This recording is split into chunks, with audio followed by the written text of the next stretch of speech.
हरे कृष्ण प्रिय भक्तों, आज हम श्रीमद् भगवद गीता के चौथे अध्याय के श्लोक 19 और श्लोक 20 को पढ़ेंगे। आइए आज का श्लोक पढ़ते हैं और इसकी व्याख्या जानते हैं। अब भगवान आगे के दो श्लोकों में कर्म में अकर्म और अकर्म में कर्म देखने वाले अर्थात कर्मों का तत्व जानने वाले सिद्ध कर्म योगी महापुरुष का वर्णन करते हैं। श्लोक 19। यस्य सर्वे समारंभः कामसङ्कल्पवर्जितः ज्ञानाग्निदग्धकर्माणं तमाहुः पंडितं बुधः। इस श्लोक का शब्दार्थ यस्य जिसके सर्वे संपूर्ण समारंभा कर्मों के आरंभ काम संकल्प वर्जितः संकल्प और कामना से रहित हैं तथा ज्ञानाग्निदग्ध कर्मणाम जिसके संपूर्ण कर्म ज्ञान रूप अग्नि से जल गए हैं तम उसको बुधा ज्ञानी जन भी पंडितम पंडित बुद्धिमान आहुः कहते हैं। जिसके संपूर्ण शास्त्र सम्मत कर्म बिना कामना और संकल्प के होते हैं तथा जिसके समस्त कर्म ज्ञान रूप अग्नि के द्वारा भस्म हो गए हैं उस महापुरुष को ज्ञानी जन भी पंडित कहते हैं। इस श्लोक की व्याख्या। यस्य सर्वे समारंभा काम संकल्प वर्जितः। जहाँ दोनों पदों का अर्थ प्रधान होता है वहाँ द्वंद्व समास होता है। यहाँ संकल्प और काम दोनों शब्द अपने अपने अर्थ में प्रधान है, अतः यहाँ संकल्पाश्च कामाश्च ऐसा द्वंद्व समास होने से संकल्प कामः ऐसा रूप बना। परंतु द्वंद्व समास के जिस पद में कम स्वर होता है उसका पूर्व प्रयोग होता है। यहाँ भी काम शब्द में स्वर कम होने से उसका पूर्व प्रयोग हुआ है, अतः काम संकल्पः ऐसा रूप बना। अब काम संकल्प वर्जित ऐसा तृतीय समास करने पर पूरा पद काम संकल्प वर्जितः बना। विषयों को बार बार चिंतन होने से उनकी बार बार याद आने से उन विषयों में वे विषय अच्छे हैं, काम में आने वाले हैं, जीवन में उपयोगी हैं और सुख देने वाले हैं, ऐसी सम्यक बुद्धि का होना संकल्प है। और ये विषय पदार्थ हमारे लिए अच्छे नहीं हैं, हानिकारक हैं, ऐसी बुद्धि का होना विकल्प है। ऐसे संकल्प और विकल्प बुद्धि में होते रहते हैं, पर विकल्प मिटकर केवल एक संकल्प रह जाता है। तब ये विषय पदार्थ हमें मिलने चाहिए, ये हमारे होने चाहिए। इस तरह अंतःकरण में उनको प्राप्त करने की जो इच्छा पैदा हो जाती है उसका नाम काम है, अर्थात कामना है। कर्म योग से सिद्ध हुए महापुरुष में संकल्प और कामना दोनों ही नहीं रहते, अर्थात उसमें न तो कामनाओं का कारण संकल्प रहता है और न संकल्पों का कार्य कामना ही रहती है। अतः उसके द्वारा जो भी कर्म होते हैं वे सब संकल्प और कामना से रहित होते हैं। संकल्प और कामना ये दोनों कर्म के बीज हैं। संकल्प और कामना न रहने पर कर्म अकर्म हो जाते हैं, अर्थात कर्म बांधने वाले नहीं होते। सिद्ध महापुरुष में भी संकल्प और कामना न रहने से उसके द्वारा होने वाले कर्म बंधनकारक नहीं होते। उसके द्वारा लोक संग्रहार्थ कर्तव्य परंपरा सुरक्षार्थ संपूर्ण कर्म होते हुए भी वह उन कर्मों से सदा सर्वथा निर्लिप्त रहता है। भगवान ने कहीं पर संकल्पों का, कहीं पर कामनाओं का और कहीं पर संकल्प तथा कामना दोनों का त्याग बताया है। अतः जहाँ केवल संकल्पों का त्याग बताया गया है वहाँ कामनाओं का, और जहाँ केवल कामनाओं का त्याग बताया गया है वहाँ संकल्पों का त्याग भी समझ लेना चाहिए, क्योंकि संकल्प और कामनाओं का कारण है और कामना संकल्पों का कार्य है। तात्पर्य है कि साधकों को संपूर्ण संकल्पों और कामनाओं का त्याग कर देना चाहिए। मोटर की 4 अवस्थाएं होती हैं।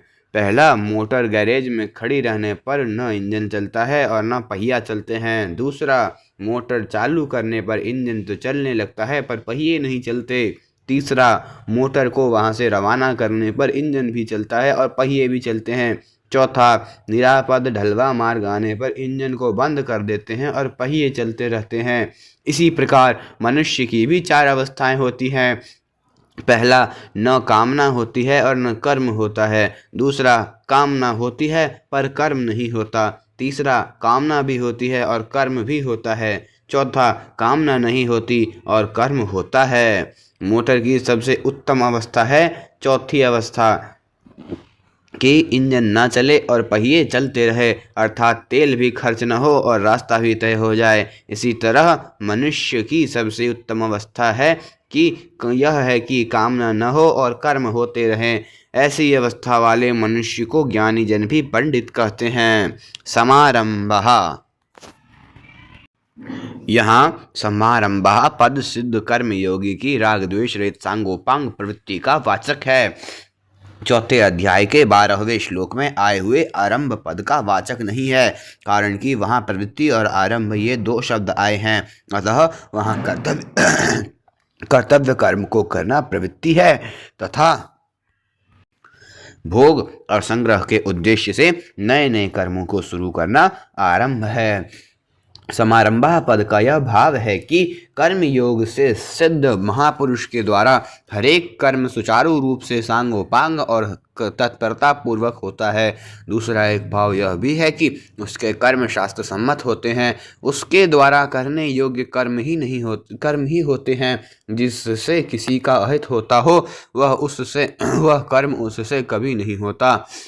सर्वे पद का यह भाव है कि उसके द्वारा होने वाले सब के सब कर्म संकल्प और कामना से रहित होते हैं। कोई सा भी कर्म संकल्प सहित नहीं होता।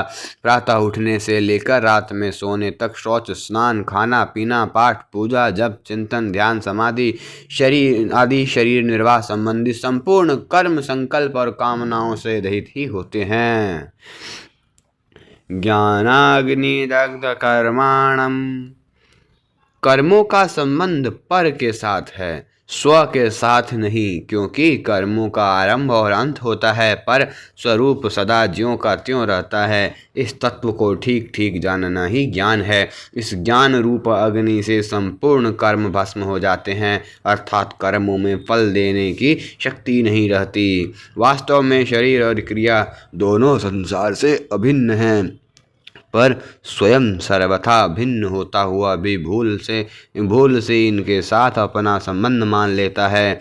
जब महापुरुष का अपने कहलाने वाले शरीर के साथ भी कोई संबंध नहीं रहता, तब जैसे संसार मात्र से सब कर्म होते हैं, ऐसे ही उसके कहलाने वाले शरीर से सब कर्म होते हैं। इस प्रकार कर्मों से निर्लिप्तता का अनुभव होने पर उस महापुरुष के वर्तमान कर्म ही नष्ट नहीं होते, प्रत्युत संचित कर्म भी नष्ट हो जाते हैं। प्रारब्ध कर्म भी केवल अनुकूल या प्रतिकूल परिस्थिति के रूप में उसके सामने आकर नष्ट हो जाते हैं, परंतु फल के असंग होने के कारण वह उनका भोक्ता नहीं बनता, अर्थात किंचन मात्र भी सुखी या दुखी नहीं होता। इसलिए प्रारब्ध कर्म भी अस्थायी परिस्थिति मात्र उत्पन्न करके नष्ट हो जाते हैं। तमाहुः पंडितम बुधा, जो कर्मों का स्वरूप से त्याग करके परमात्मा में लगा हुआ है, उस मनुष्य को समझना तो सुगम है, पर जो कर्मों से किंचन मात्र भी लिप्त हुए बिना तत्परता पूर्वक कर्म कर रहा है, उसे समझना कठिन है। संतों की वाणी में आया है, त्यागी शोभा जगत में करता है सब कोय, हरिया गृहस्थी संत का भेदी बिरला होय। तात्पर्य यह है कि संसार में त्यागी पुरुष की महिमा तो सब गाते हैं, पर गृहस्थ में रहकर सब कर्तव्य कर्म करते हुए भी जो निर्लिप्त रहता है, उस पुरुष को समझने वाला कोई बिरला ही होता है। जैसे कमल का पत्ता जल में ही उत्पन्न होकर और जल में रहते हुए भी जल से लिप्त नहीं होता, ऐसे ही कर्मयोगी कर्म योनि में ही उत्पन्न होकर और कर्ममय जगत में रहकर कर्म करते हुए भी कर्मों से लिप्त नहीं होता। निवृत्तिरपि मूढ़स्य प्रवृत्तिरूप जायते, प्रवृत्तिरपि धीरस्य निवृत्ति फलदायिनी, अर्थात मूढ़ पुरुषों की निवृत्ति और प्रवृत्ति को उत्पन्न करने वाली होती है, और यानी पुरुषों की प्रवृत्ति भी निवृत्ति रूप फल को देने वाली होती है। कर्मों से लिप्त न होना कोई साधारण बुद्धिमानी का काम नहीं है। पीछे के 18वें श्लोक में भगवान ने ऐसे कर्मयोगी को मनुष्यों में बुद्धिमान कहा है, और यहाँ कहा है कि उसे ज्ञानी जन भी पंडित अर्थात बुद्धिमान कहते हैं। भाव यह है कि ऐसा कर्मयोगी पंडितों का भी पंडित है, ज्ञानियों का भी ज्ञानी है। गृहेषु पंडिताः चेकीत केचिन्मुखेषु पंडिताः सभायां पंडिताः केचित् पंडितः। अगला श्लोक। त्यक्त्वा कर्मफलसंग नित्यतृप्तो निराश्रयः कर्मण्यभिप्रवृत्तोऽपि नैव किंचित् करोति सः। इस श्लोक का शब्दार्थ। कर्मफलासंगम, जो कर्म और फल ही आसक्ति का त्यक्त्वा त्याग करके निराश्रय आश्रय से रहित और नित्य तृप्त सदा तृप्त है, सह वह कर्मणि कर्मों में अभिप्रवृत्त अच्छी तरह लगा हुआ, अपि भी वास्तव में किंचित कुछ एव भी नहीं करोति करता, अर्थात जो पुरुष समस्त कर्मों में और उनके फल में आसक्ति का सर्वथा त्याग करके संसार के आश्रय से रहित हो गया है और परमात्मा में नित्य तृप्त है, वह कर्मों में भली भांति बरतता हुआ भी वास्तव में कुछ भी नहीं करता। इस श्लोक की व्याख्या। त्यक्त्वा कर्म फलासंगम, जब कर्म करते समय कर्ता का यह भाव रहता है कि शरीर आदि समस्त सामग्री मेरी है, मैं कर्म करता हूँ, कर्म मेरा और मेरे लिए है तथा इसको मेरे को अमुक फल मिलेगा, तब वह कर्म फल का हेतु बन जाता है। कर्म योग से सिद्ध महापुरुष को प्राकृत पदार्थों से सर्वथा संबंध विच्छेद का अनुभव हो जाता है। इसलिए कर्म करने की सामग्री में, कर्म में तथा कर्म फल में किंचन मात्र भी आसक्ति न रहने के कारण वह कर्म फल का हेतु नहीं बनता। सेना विजय की इच्छा से युद्ध करती है, विजय होने पर विजय सेना की नहीं प्रत्युत राजा की मानी जाती है, क्योंकि राजा ने ही सेना के जीवन निर्वाह का प्रबंध किया है, उसे युद्ध करने की सामग्री दी है और उसे युद्ध करने की प्रेरणा की है, और सेना भी राजा के लिए ही युद्ध करती है। इसी प्रकार शरीर, इंद्रियां, मन, बुद्धि आदि कर्म सामग्री के साथ संबंध जोड़ने से ही जीव उनके द्वारा किए गए कर्मों में फल का भागी होता है।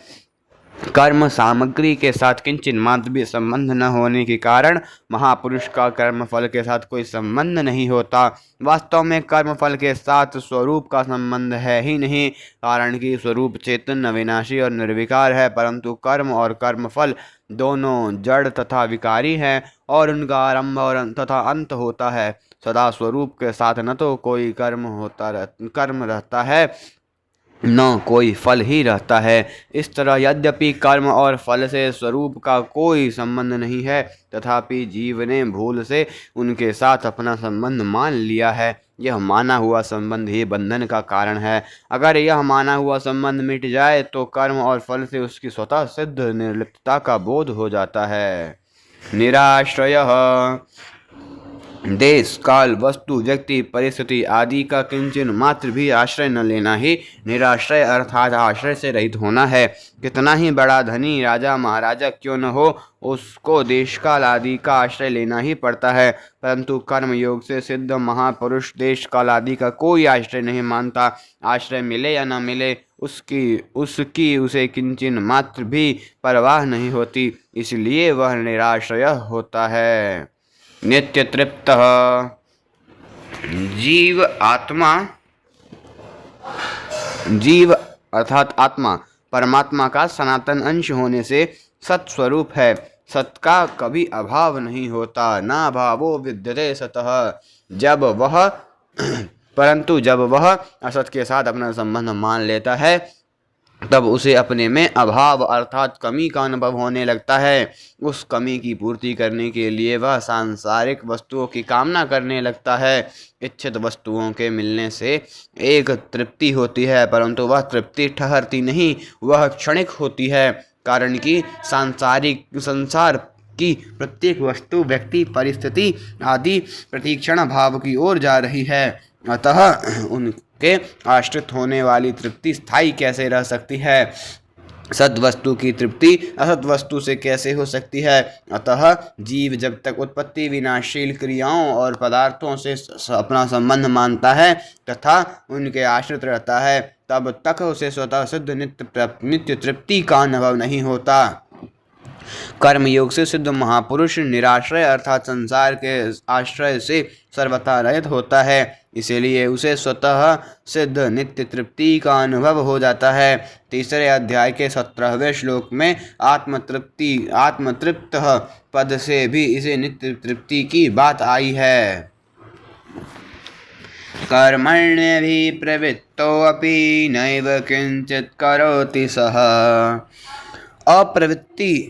अभिप्रवृत्त पद का तात्पर्य है कि कर्मयोग से सिद्ध महापुरुष के द्वारा होने वाले सब कर्म सांगोपांग रीति से होते हैं, क्योंकि कर्म फल में उसकी किंचन मात्र भी आसक्ति नहीं होती। उसके संपूर्ण कर्म केवल संसार के हित के लिए होते हैं। जिसकी कर्म फल में आसक्ति होती है वह सांगोपांग रीति से कर्म नहीं करता, क्योंकि फल के साथ संबंध होने से कर्म करते हुए बीच बीच में फल का चिंतन होने से उसकी शक्ति व्यर्थ खर्च हो जाती है, जिससे उसकी शक्ति पूरी तरह कर्म करने में नहीं लगती। अपि पद का तात्पर्य है कि सांगोपांग रीति से सब कर्म करते हुए भी वह वास्तव में किंचन मात्र भी कोई कर्म नहीं स्पर्श ही नहीं होता। उसके सब कर्म अकर्म हो जाते हैं। जब वह कुछ भी नहीं करता तब वह कर्म फल से बंध ही कैसे सकता है। इसलिए 18वें अध्याय के 12वें श्लोक में भगवान ने कहा है कि कर्म फल का त्याग करने वाले कर्मयोगी को कर्मों का फल कहीं भी नहीं मिलता। न तो संन्यासिनाम क्वचित। प्रकृति निरंतर क्रियाशील है, अतः जब तक प्रकृति के गुणों से संबंध है तब तक कर्म न करते हुए भी मनुष्य का कर्मों के साथ संबंध हो जाता है। प्रकृति के गुणों से संबंध न रहने पर मनुष्य कर्म करते हुए भी कुछ नहीं करता। कर्मयोग से सिद्ध महापुरुष का प्रकृतिजन्य गुणों से कोई संबंध नहीं रहता, इसलिए वह लोक हितार्थ सब कर्म करते हुए भी वास्तव में कुछ नहीं करता। इस श्लोक का परिशिष्ट भाव। जब तक मनुष्य में कर्तृत्व है तब तक वह करता है तो करता है, नहीं करता है तो करता है, परंतु कर्तृत्व मिटने पर वह कभी कुछ नहीं करता। आज का यह श्लोक संपूर्ण हुआ। अगला श्लोक 19वें 20वें श्लोक में कर्मयोग से सिद्ध महापुरुष की कर्मों से निर्लिप्तता का वर्णन करेंगे। अब भगवान 21वें श्लोक में निवृत्ति परायण और 22वें श्लोक में प्रवृत्ति परायण कर्मयोग के साधक की कर्मों से निर्लिप्तता का वर्णन करते हैं। श्लोक 21। निराशीर्यत चित्तात्मा त्यक्त सर्व परिग्रह शारीरं केवलं कर्म कुर्वन्नाप्नोति किल्बिषम्। हरे कृष्णा। अगर आप सभी को आज की वीडियो पसंद आए तो वीडियो को लाइक करिए। ऐसे ही और वीडियो देखने के लिए चैनल को सब्सक्राइब करिए तथा अन्य भक्तों के साथ शेयर करिए। हरे कृष्णा। हरि बोल।